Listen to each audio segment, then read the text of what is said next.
Today we are going to switch batteries in the '05 Grand Cherokee, and I'm also going to do an upgrade, which will be a video for another time. For this one, you just want to get the correct batteries, which are a 2032, and I got these at the good old Harbor Freight. You'll see a screw right there, and we're going to remove that screw, and you just want to break that case open like that.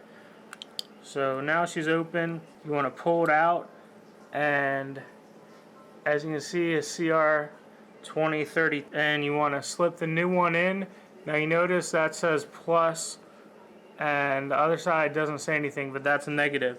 So you'll want to make sure you put it in the same way you got it out. Right there it shows plus as well. Slip her in, snap it back together. You heard it click there. And then just screw your screw back in. That's going to hold everything together for you. Make sure it's all tight. And now you are good to go with a fresh battery. Alright guys, thanks for watching. Please like, comment, and subscribe, and we'll see you on the next video.